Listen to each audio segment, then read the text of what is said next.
77 की बात है। जेपी ने चलाया था जबरदस्त आंदोलन।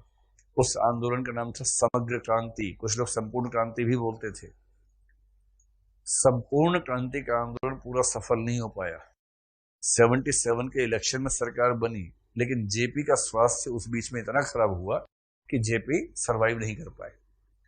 तो जेपी का जो सपना था, उस सपने को सचमुच साकार कौन करेगा? ये बच्चा करेगा, ऐसी कल्पना वो कर रहे हैं। आज यही संपूर्ण क्रांति का बेड़ा सचमुच पार करेगा। हिंसा और अहिंसा दोनों बहनें इसको प्यार करेंगे। हिंसा क्या अहिंसा क्या, दोनों बहनें हैं भाई। कोई भी समझदार व्यक्ति, जैसे कल परसों हमारी बात हुई, मैंने पूछा कि आप में से कौन कौन संकट के समय हत्या नहीं करेंगे, तो आप सबने थोड़ी देर के बाद मान लिया कि हाँ हम कर देंगे हत्या। शुरू में आप में से कुछ लोगों ने सैद्धांतिक स्टैंड ले लिया था कि हत्या तुम कर ही नहीं सकते। फिर आपको समझ में आएगी ऐसी स्थितियां बन सकती है कि आपके हाथों हत्या हो जाए, कौन सी ऐसी बड़ी बात है। लेकिन इसका मतलब ये थोड़ा कि शौक है हत्या करने का, कि आप तलवार लेके ढूंढ रहे किसको मारे किसको मारे, ऐसा थोड़ा है भाई। संकट आएगा तो हत्या कर देंगे, ऐसा क्या है, कोई भी कर देगा। लेकिन आमतौर पर कोई हिंसा क्यों करे?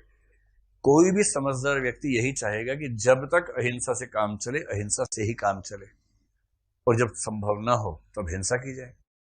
तो बापू बनने का क्या फायदा है? नहीं हिंसा नहीं करनी है, एकदम नहीं करनी, ऐसा थोड़ा ना होता है। जीवन ऐसा थोड़ा है। जैन धर्म के लोगों ने अहिंसा पर इतना जोर दिया, इतना जोर दिया, बड़ा अव्यावहारिक सा मामला है समाज के लिए। कोई अगर आपसे ये कहे कि खेती भी मत करो क्योंकि उसमें कीटाणु मर जाते हैं, तो क्या खाएं उसके बाद, कैसे जीवन जिए? उसका परिणाम ये हुआ कि जैन लोगों ने खेती करना बंद कर दिया। खेती बंद की तो बिजनेस शुरू कर दिया, अमीर हो गए सब लोग, बाकी लोग खेती करते रह गए। तो तर्क शायद ये है कि खेती मत करो पाप होता है, लेकिन किसी और की खेती का खा लो उसमें पाप नहीं होता है। खेती की किसी और ने, उसमें कीटाणु मरे बहुत सारे, उससे सब्जियां बनी, वो सब्जियां आपने खाई, तो पाप कहां से कहां शिफ्ट होगा? पाप सिर्फ उसको लगेगा खेती करने वाले को, खाने वाले को भी लगेगा? अगर खाने वाले को नहीं लगेगा तो इसका मतलब यह हुआ कि मुर्गे की हत्या का पाप कसाई को लगेगा, खाने वाले को नहीं लगेगा। आपका बहुत मन कर रहा है मुर्गा खाने का, आप कसाई के पास गए, आपने कहा एक टेस्टी सा मुर्गा दो जिसकी मसल्स अच्छी हो, क्योंकि मुझे मांस खाना है, मुलायम मांस खाना है। और उसने कई मुर्गे उठा उठा के दिखाया आपको, देखो इसका, देखो इसने बॉडी बिल्डिंग कर रखी है, ठीक से, ये वाला अच्छा लग रहा है।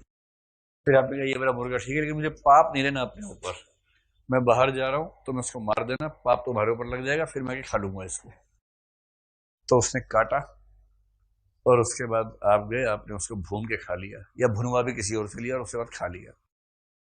तो इथिक्स का सवाल है कि पाप किसको लगा? काटने वाले को लगा, पकाने वाले को लगा, या खाने वाले को लगा, या तीनों को लगा, या किन्हीं दो को लगा? है ना, ये बड़ा भारी सवाल है। बड़ा इसमें सबसे ज्यादा दो को लगेगा, काटने वाले को और खाने वाले को। पकाने वाले को सबसे कम लगेगा, क्योंकि उसके पास वो मृत वस्तु है, न तो उसने काटा है न उसका कंजम्पशन किया है, इसलिए उसकी जिम्मेदारी सबसे कम बनती है, क्योंकि ना उसने कंज्यूम किया ना उसने काटा। कटा हुआ था, अगर वो नहीं पकाएगा तो संसाधन वेस्ट भी हो गए, कम से कम किसी को तो खाने को मिल जाएगा। जब मर ही गया तो कम से कम खा ही लो उसको। लेकिन जिसने काटा है उसका पाप भी थोड़ा कम है, वो तो रोजगार है, क्या करे, जिंदा रहने उसको क्या करेगा। सबसे बड़ा पापी वही है जिसने खाया है उसको। इस तर्क से अगर देखें तो जैन धर्म कहता है कि खेती मत करो, पर खा लो खेती वाला, तो पाप कहां से कहां शिफ्ट हो जाएगा? क्यों खाएगा, शिफ्ट होगा। लेकिन एक है बहुत प्यारा सा गोलूपन है कि नहीं नहीं हम नहीं खाए, हम नहीं करेंगे, हम खेती नहीं करेंगे, हम इस चीज से दूर रहेंगे। तो मार्क्सवादी ये सब नहीं मानते हो, तो हिंसा बहुत जरूरी है। हिंसा और अहिंसा दोनों का महत्व है। जब तक अहिंसा से काम चले अहिंसा पर चलो, जब अहिंसा से काम न चले तब हिंसा कर दो।